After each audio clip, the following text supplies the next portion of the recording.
Hello sharpshooters, how are we today? It's good to have you back again, and this time we're going to bring in you another C# video, strangely enough, but this one is going to be by request again. One of my viewers came back to me with a request on how to attach a webcam to your C# application and to display said webcam in a form. So here we have it. You can see on screen at the moment I've got an application running which I've written, and you can see we have a number of controls and the webcam image proper. Okay, so you see here we have a combo box. Within the combo box you can see that we actually have a Microsoft LifeCam Cinema webcam detected, and below that we have supported modes, and here you can see all the modes supported by the LifeCam. Okay, so in this series, or shall I say this video, it's not really going to be a series I don't think, because hopefully it's not going to be that long. I'm going to be showing you how to do that. Now the code in here isn't really unique. There's some frills on there which I've added just to make life a little bit more interesting, such as these combo boxes to list the modes, etc, etc. But the majority of the code has come from the example code from the site that actually produces the wrapper library that we're going to use, right? And the wrapper library is here. It's actually created by aforge.net, which is a wrapper for direct show, as you can see here, aforge.video.direct show. All that basically means is that they've written some code to allow us to interface to the C API direct show library which we would normally use. Now that task is quite a major undertaking, so why bother making life difficult for yourself when you can use code that somebody else has written for you? And here at aforge.net the libraries are free, so take yourself here to version 2.2.5 version and download it. Once you've done that, you will be presented with this folder which has got some documents, samples, sources, etc. You want to go into the release folder, and in here you'll see a whole bunch of libraries which you can use. And as we are only interested in the web camera, we will be going to the aforge video direct show, aforge video. Okay, so if we look down here you'll see that we've got aforge video DLL and aforge video direct show.dll. So you copy those two into your applications folder and create a reference to those. So we'll stop the application running and you'll see what I mean by that. Here over on the right hand side in the Solutions Explorer you'll see that we've got our reference window, references here in the reference window. Drop this down, right click it, add a reference, and then browse. Okay, browse, and then browse to the folder where you've stored your two libraries, select them, click add, and they will appear here. Make sure they're ticked, click OK, and then they will appear here in your references. Job's a good one. Now the next thing to do is to start writing the code, and as you can see the code is already written. I'm not going to go through writing all this again, just basically for the sake of convenience. What I will do, however, is I will walk you through the process that I undertook when I created it. Okay, so the next thing we need to do once we've added these references is we need to provide a reference to the three libraries, or should I say to the two libraries here. So we're going to create a using aforge.video.direct show statement, and using aforge.video statement. This will allow us access to the filter info collection, the video capture devices, and any other related methods inside those libraries. Okay, so the next thing we need to do obviously is to create the form. Simple form, as you can see. We've created a standard Windows forms with a play button and a stop button. So these are just standard clickable buttons, two dialog boxes and two labels. Obviously give the labels clear and obvious names along with the play and stop buttons. That's about it really. Here we have a picture box. The picture box we are actually going to be using to show the video captured from the webcam. So I'm hoping you guys know how to lay a panel out by now, with any luck. If not, then go through my playlists and you'll find some videos in there which hopefully will help you. So go back to the code. First thing we do is we create a field that holds the web camera collection. So the web camera collection is a collection of cameras which are attached to your PC. So when you execute the application and we go into the form properties constructor, we are going to perform a query on the attached hardware devices and return a collection of the video capture devices. If you only have one web camera attached, then hopefully you will only get one webcam, and you'll see that shortly. The next line here is a field that holds information on the attached web camera. So what this will then do is it will provide us with the modes that the camera are capable of, along with the resolutions, the frame rates, the frame sizes, etc., etc. And we will be going through that later on also. Here we have the main form. Inside the main form, we obviously have the initialize component method, which does all the basic form component initialization, such as drawing the buttons, pictures, etc., etc., which the system takes care of. Then below that we have this region, which is the get attached cameras code, which I've created. So the first line gets the camera devices that are attached and adds them to the attached camera combo box. So here we assign a new filter collection of filter category.video input devices.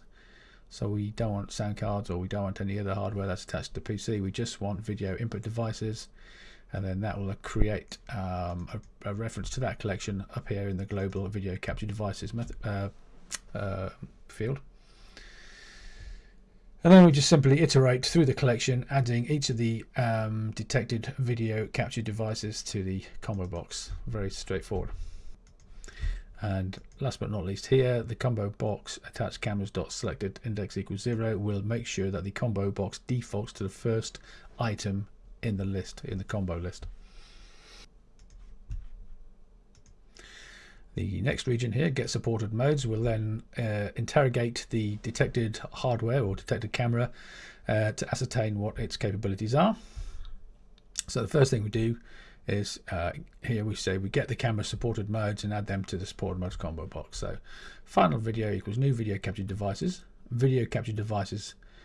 brackets combo box attached cameras dot selected index dot Monaco string. Right, so all this really is doing is it's going to the chosen hardware, which should be 0 in our case, i.e. the first bit of hardware that's detected in the video capture devices array. Remember up here, video capture devices was determined here within this code. Okay, so it's going to get that selected hardware, and then it's going to ascertain what the device's capabilities are and provide them for us in the final video property here. Okay, once we have the final video properties, you'll see that inside that we have a bunch of methods and properties, with one of which is the video capabilities. Okay, so we'll put a breakpoint here quickly, and if we run to that, you'll see what I mean. In fact, what we'll do, we'll put a breakpoint there, and we'll also put a breakpoint up here so we can see the hardware as it's detected. Run the application, you'll see we've hit this breakpoint. Now if we look up here at the video capture devices, we have a collection, filter info collection. Drop that down, refresh the results view, and here we have detected one piece of hardware. Let's pop that down, and you'll see that that is my Microsoft LiveCam Cinema TM. Okay, and then the connection string. Press play again, and it's just going to iterate through that and add that to the combo box items. Now you'll see if the combo box items array has only got one item because we only detected one camera. Okay, the next line, final video. So if we'll hover over that, drop that down, and you'll see in here we have a whole bunch of methods and properties which have been returned, and they will give us the specifics or the capabilities of our device. Down here you'll see the video capabilities which we're interested in. We'll drop them down. We've got 10 capabilities. Drop one down, the first one down, you'll see here we've got frame rate, bit count or bit color, depth color, bit depth, frame rate, frame size, so this is 640 by 480, and then the maximum frame rate. Okay, then the next one will be the next supported resolution, etc., 640 by 360, so on and so forth. Okay, put a breakpoint down here, run through that. Now if you look at the combo box supported modes, you'll see that we've added to the items 11 items, all being the supported modes. Okay, 640, and what we've done here is we've added the width and height along with the bit depth and the frame rate. And then last but not least, in this region we actually go on set the combo boxes topmost item or topmost mode as the default mode.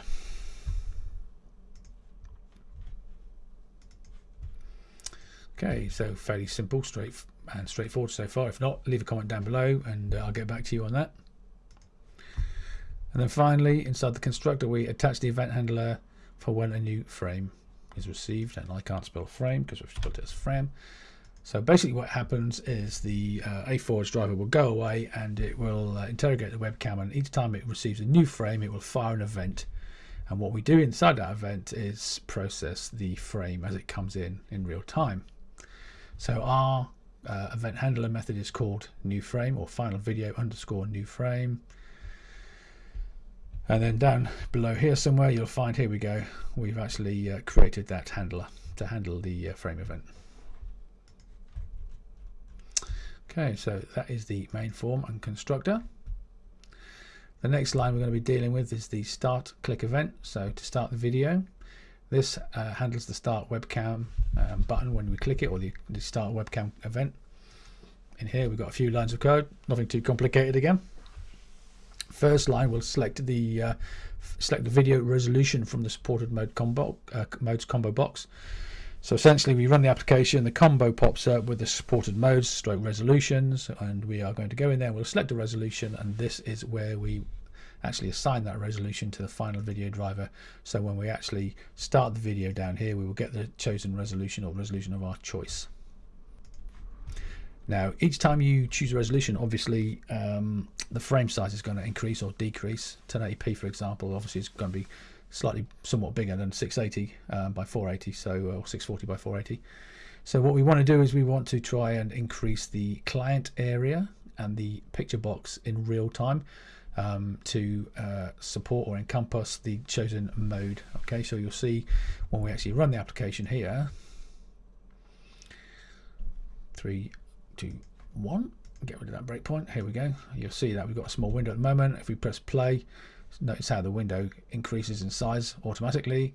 And now if we stop the video and we drop down and we select 1280 by 720, press play again, notice how the window increases dynamically. Okay, so we're handling that in code, and we are handling that right here in these 4 lines. So the first one sets the client area, width and height to be the final video chosen resolution, frame size, width and height.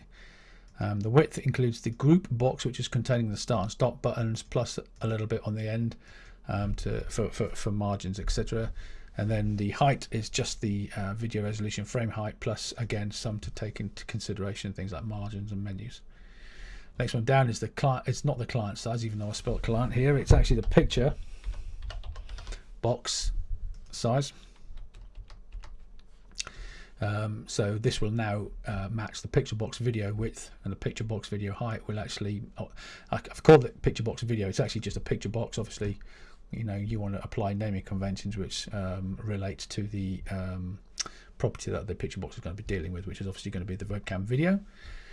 And we set the picture box width to the final video resolutions frame size dot width, which is obviously the width of the frame for the webcam, and again picture box height to the height of the webcam's video. And then we just call start method on the final video object, and that will start the webcam processing and display your image in real time. Obviously we want to be able to stop that, so we've created a stop event down here. Very simple, final video dot stop. Remember, final video is declared globally up here. The reason why obviously it's global is so that we can access it within these methods.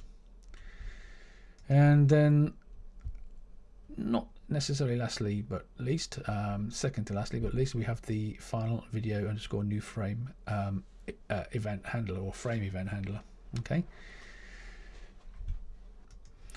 so each time this event is fired, we will check to see whether we've got a image already being displayed in our picture box, and if we have, we want to dispose of it, and if we haven't, and we obviously just jump through this if and then display the new captured frame as it comes in. So you'll see here bitmap, so we create a new bitmap object, temp bitmap, and then we say it is equal to the bitmap event args. So the event args comes in, obviously when event arg comes in, they come as a new frame event arg, We don't know at this time that it's a bitmap, so what we do here is we typecast it to type bitmap, and we know in advance that it's actually a bitmap type. So we prefix bitmap in front of the event args, and this is called typecasting. So we've typecast the event args to a bitmap type. Now we can access the frame property within inside the bitmap type, and then we clone it. So we have a copy of the original frame, and then it's just a simple matter of passing the new bitmap to the picture box image property for display.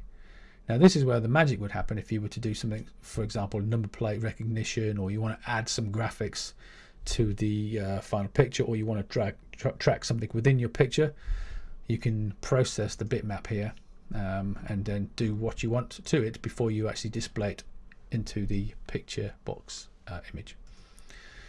Okay, so like I say, this is where all the magic comes if you want to do the processing of this image, this bitmap here.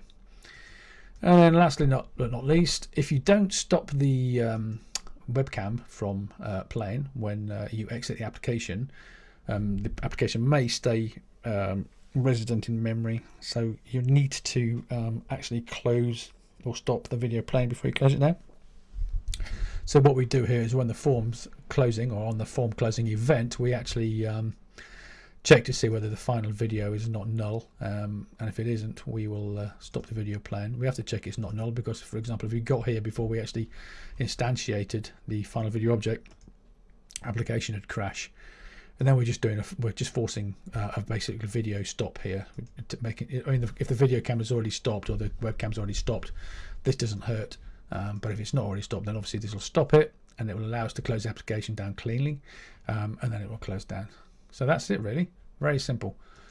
Not a lot of lines of code. If you go off to the A4Forge website and start looking at some of their examples, you'll see a lot of this code is already present in there. It's pretty much where I got the majority of it from. It was just a case of making it work. So what I'm going to do here is I'm going to slowly scroll through the code now so that you can pause the video at your leisure, read some of the comments, and then essentially copy the code down. The things that you need to bear in mind obviously are the video capture devices, the hardware. If you've got more than one web camera attached to your computer, then obviously you'll have a list in there and you'll choose the one that you want to use at the time. And then obviously the selected modes. Let's keep scrolling this through. Down here you can obviously play around with the frame sizes, client area size, and then stop. And then in the final video, new frame event here is where, like I say, all the magic happens. So yeah, if you want to do any image processing or manipulation, this is where you do it on this bitmap. Okay, this is a static bitmap, so you could actually save this to the hard drive. You could make a screen capture application. You can do what the hell you like. That is just a bitmap, one single frame in time, and you get 30 of those. Well, I get 30 of those per second. Okay, and then again, last but not least, form closing event. Make sure we've actually stopped the webcam before we close down the application. So, hope you found this useful. If not, leave us a comment and I'll see what I can do about clarifying things. Hopefully it's clear, and hope you learn from it. Hope you enjoy your webcam development, and I look forward to talking to you again at some point in the future, friends. So until then, enjoy your coding, live well, be nice to people, and catch you later.